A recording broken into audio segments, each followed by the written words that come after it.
Hi everyone, Laura Danzel with the Vermilion County Conservation District. Today we're going to be playing a game. Is it poison ivy or not? I'm going to be showing you a plant and we're going to look at it for a little bit and determine whether or not you think it might be poison ivy. And hopefully as I show you some of these plants, it'll help us get a better understanding of how to identify poison ivy and how to avoid it whenever we're out hiking and exploring.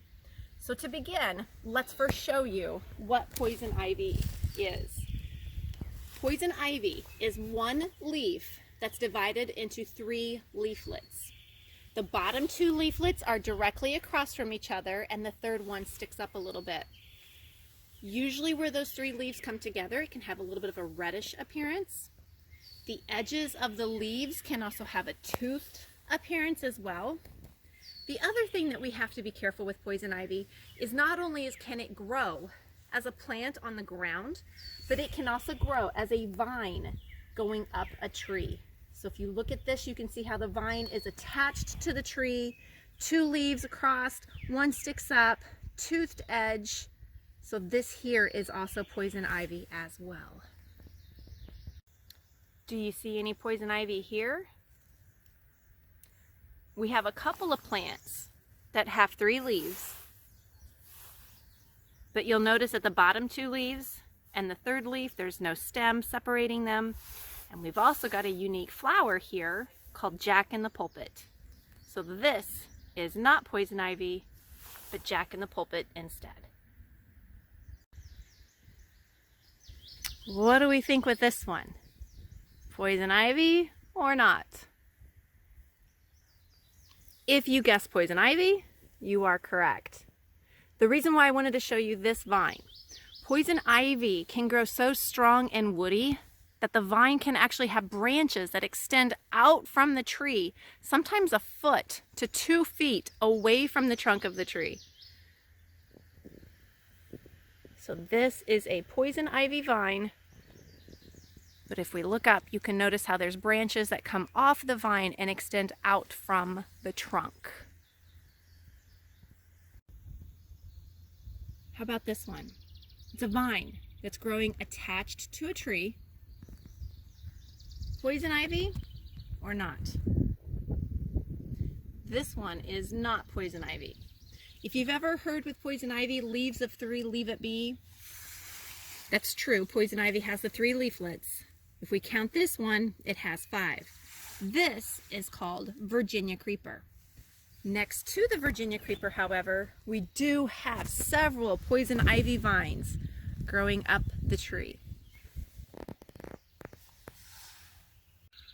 Here's another plant that also has 3 leaves. What do you think? Poison ivy or not? This is not poison ivy. Even though the bottom 2 leaves are directly across and the third one sticks up, like we've mentioned with poison ivy, this is also going to have some flowers pop out and there's thorns up and down the stem. This is a wild raspberry.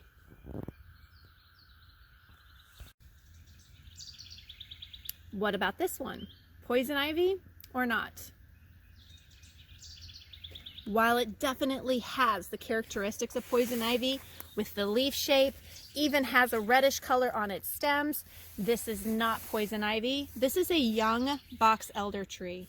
Couple of ways that we can help distinguish between poison ivy and the box elders is if we look at the stem or the trunk. It has more of a greenish appearance to it. Box elders also do not have hairy leaves or hairy stems that you can sometimes find on poison ivy. I think box elder is the most difficult plant that can resemble poison ivy but actually isn't. So this is one that if you see it and you're not quite sure, it's just best to not touch it and avoid it.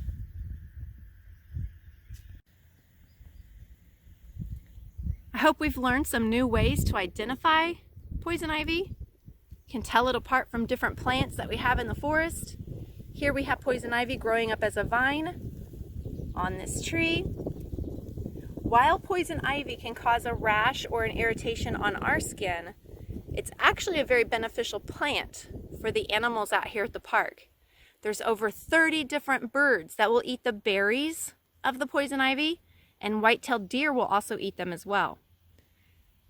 They don't harm the animals when they eat the poison ivy. The poison ivy is fine for them, and as long as we learn how to identify it and avoid it, we'll leave it out here for the animals and just make sure we stay away. Thank you.